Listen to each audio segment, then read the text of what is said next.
Assalamualaikum warahmatullahi wabarakatuh. Kembali lagi bersama saya, Zahra Awalia Nur Fadilah, dengan NPM 2021510119. Di video kali ini, saya akan menceritakan riwayat pendidikan, dan kali ini saya juga akan memberikan testimoni mengenai mata kuliah teori bilangan dengan dosen pengampu Bapak Dedi Nur Jamil, Magister Pendidikan, dan Bapak Hendri Maulana, Sarjana Pendidikan. Baik, langsung saja. Perkenalkan, namaku Zahra Awalia Nur Fadilah. Aku lahir di kota Tasikmalaya. Dari kecil hingga saat ini, aku tinggal di kota yang penuh dengan kenangan ini. Hari demi hari terlewati, suka duka selalu mewarnai di setiap cerita ini. Dari saat aku kecil, kota ini menjadi saksi perjalanan hidupku. Perjalanan dimulai. Waktu aku kecil, aku mungkin tidak masuk TK seperti yang lainnya. Namun, di waktu itu, tepat di belakang rumahku ada sekolah agama, tepatnya Yayasan Al-Falah. Dan kebetulan, ibuku adalah salah satu staf pengajar di sana. Sekolah agama tersebut dari mulai TK, TPA, dan Diniyah. Karena aku ini anak staf pengajar di sana, aku selalu ikut sekolah agama tersebut hingga diajari membaca, menulis, bahkan berhitung. Jadi, meskipun aku ini tidak seperti anak-anak yang lainnya, namun menurutku itu bisa juga disebut sebagai sekolah pertamaku, atau bahkan bisa aku sebut sebagai sekolah TK-ku. Jika sekolah TK pada umumnya masuk pada pukul 8 pagi hingga pukul 10 pagi, sekolah agama ini masuk pada pukul 1 siang hingga 3 sore. Namun tidak full belajar dari pukul 1 sampai 3 sore. Waktu pembelajarannya dibagi-bagi antara kelas TKA, TPA, dan Diniyah. Biasanya, kelas TKA itu dimulai dari pukul 1 sampai pukul 2 siang. Dan untuk kelas TPA dan Diniyah dimulai dari pukul 2 siang hingga 3 sore. Waktu terus berjalan. Umurku tidak jalan di tempat. Tentunya umurku selalu bertambah dan otomatis jenjang pendidikanku pun terus meningkat. Pendidikan yang aku tempuh selanjutnya ialah sekolah dasar. Aku bersekolah di SD Al-Falah. Lokasi sekolah dasar dan sekolah agamaku ini satu tempat. Jadi, tak perlu ongkos ataupun kendaraan untuk mengantarku ke sekolah. Karena jaraknya begitu dekat dengan rumahku. Memang, sekolah dasar dan sekolah agamaku itu tempatnya tetap di sana. Hanya saja berbeda waktu. Jika sekolah dasar dimulai dari pukul 7 pagi hingga pukul 12 siang, dilanjut sekolah agama dari pukul 1 sampai 3 sore. Sekolah dasar atau SD tidak menjadi alasanku untuk tidak melanjutkan sekolah agamaku. Justru, aku meneruskannya hingga lulus sekolah dasar. Hal yang paling berkesan ketika sekolah dasar ialah ketika aku memiliki teman baru. Circle pertemananku tidak hanya sekitar rumah saja, karena jarak rumah teman-temanku ke sekolah beragam. Ada yang jauh, bahkan ada yang dekat. Tak hanya itu, hal berkesan yang paling aku ingat ketika aku dipercayai mengikuti perlombaan, baik itu antar sekolah maupun antar kota. 6 tahun berlalu, tidak terasa sekolah dasar telah selesai. Banyak sekali pengalaman yang menjadi bekalku untuk melanjutkan perjuangan hidup ini. Berlanjut ke masa sekolah menengah pertama. Tidak seperti anak-anak luar lainnya, aku ini seperti dipenjarakan.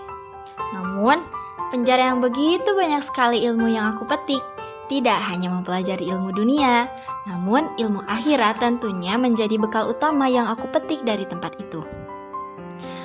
Apa tempatnya tertebak? Ya, pondok pesantren.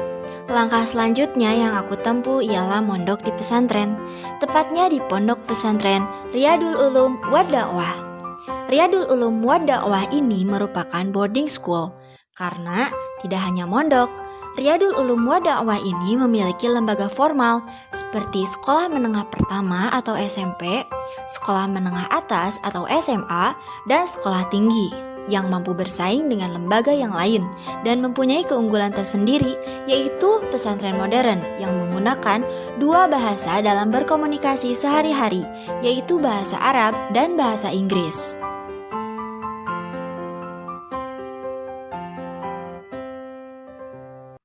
Hal yang paling teringat ketika aku hampir pindah dari sana. Wajar saja jika tidak betah, apalagi baru pertama masuk pesantren, yang mulanya selalu bersama orang tua.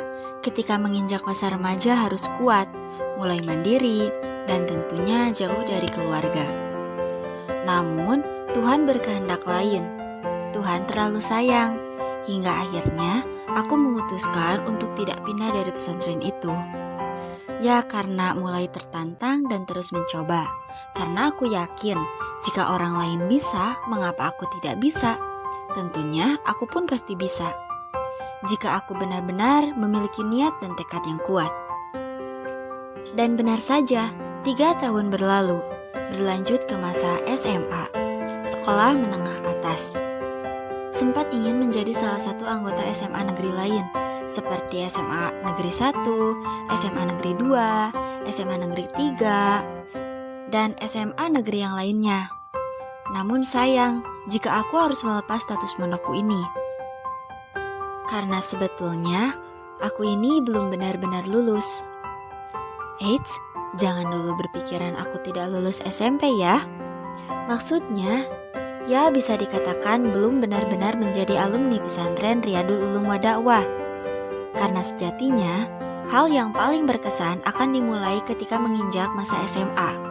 Akhirnya, aku putuskan untuk melanjutkan SMA aku di sana. Dari SMA ini, sudah menjadi tradisi untuk kami memulai berbagai macam organisasi yang begitu penting di pesantren, menjadikan kami sebagai sosok yang benar-benar penting dan istimewa. Ya, karena organisasi atau kita sebut sebagai pengurus ma'had ini dimulai dari kelas 2 SMA. Jika di sana, kami menyebut kelas 2 SMA ini dengan sebutan kelas 5. Banyak sekali pengalaman yang aku dapatkan, banyak pelajaran yang aku ambil dari setiap permasalahan. Aku teringat pepatah dari guruku, Ustadz Budi Syihabuddin, Sarjana Teologi Islam, Magister Pendidikan. Beliau selalu memberi nasihat pada kami bahwa apapun yang kita lihat, apapun yang kita dengar, dan apapun yang kita rasakan, sebetulnya itu adalah pendidikan. Kata-kata itu benar-benar menjadi penguat bagi kami. Ya, bayangkan saja, ketika mulai menginjak kelas 2 SMA, kami dituntut untuk belajar bertanggung jawab, menjadi pengurus ma'had yang waktunya bukan hanya sekedar 6 jam, 12 jam, 13 jam. Akan tetapi, kami menanggung tanggung jawab ini selama 24 jam. Dan selain itu, posisi kami juga menjadi seorang pembimbing setiap kamar santri. Namun yang dikatakan Ustadz Budi Syihabuddin itu benar. Semua itu menjadi pendidikan. Karena sebuah tuntutan itu, kami menjadi sadar betapa pentingnya arti tanggung jawab. Selama 6 tahun di sana, aku sadar betapa pentingnya sebuah kebersamaan, sebuah ikatan kuat yang tak akan mudah lepas. Teman sejati yang dulu aku rasa hanya sekadar ucapan saja, ternyata memang benar ada. Bayangkan saja, selama 6 tahun atau selama 3 tahun, kami selalu menatap orang yang sama. 24 jam kami lakukan bersama. Meskipun tanpa orang tua di sana, tapi kami saling menguatkan. Kami yakin doa orang tua selalu terpanjatkan untuk kami. Dan untuk itulah kami tetap berjuang hingga akhirnya kami lulus menjadi alumni Pondok Pesantren Riyadul Ulum wa Dakwah. Perjalananku tidak berhenti di sana. Aku melanjutkan pendidikanku ke jenjang yang lebih tinggi, yaitu menjadi mahasiswi Universitas Siliwangi. Namun rasanya sedih, tidak seperti angkatan sebelumnya. Kami melewati semester perdana ini melalui tatap maya. Namun aku yakin ini semua pasti ada hikmahnya. Meskipun kami tidak bertatap muka saat jam pelajaran, tapi kami menyempatkan waktu untuk bertemu, bertatap muka, berbincang, walaupun tidak semua bisa hadir. karena jarak kami yang berbeda. Namun rasanya senang sekali bisa bertemu teman baru. Aku harap secepatnya kami bisa berkumpul, baik itu pada saat jam pelajaran maupun di luar jam pembelajaran. Semoga bumi kami ini lekas membaik. Amin. Itulah profil dari riwayat pendidikanku. Selanjutnya ada testimoni belajar teori bilangan selama 1 semester ini. Mulanya, saya heran mengapa tugas awal pembelajaran mata kuliah teori bilangan ini diwajibkan mahasiswa atau mahasiswi untuk menghafal 10 ayat pertama dari surat Al-Kahfi. Ternyata, hal itu sangat bermanfaat dan tentunya menambah wawasan bagi kami. Saya kira yang bersangkut paut dengan keagamaan itu hanya dengan mata kuliah pendidikan agama Islam saja. Ternyata, pada mata kuliah ini, pembelajaran umum itu memanglah penting. Namun, pengetahuan agama tidak boleh sampai terkesampingkan. Belajar bersama Bapak Dedi Nurjamil, Magister Pendidikan, dan Bapak Hendri Maulana, Sarjana Pendidikan, mengajarkan saya betapa pentingnya ilmu dan waktu. Saya mengucapkan banyak terima kasih kepada Bapak Dedi Nurjamil, Magister Pendidikan, dan Bapak Hendri Maulana, Sarjana Pendidikan, yang begitu sabar dan semangat memberikan ilmu kepada kami. Semoga Bapak senantiasa diberi kesehatan dan keberkahan dari Allah Subhanahu wa Ta'ala. Semoga ilmu yang Bapak berikan menjadi ilmu yang bermanfaat. Sekian yang dapat saya sampaikan. Mohon maaf atas segala kekurangan, dan mohon maaf bila selama 1 semester ini terdapat banyak perilaku ataupun perkataan yang tidak berkenan. Terima kasih. Wassalamualaikum warahmatullahi wabarakatuh.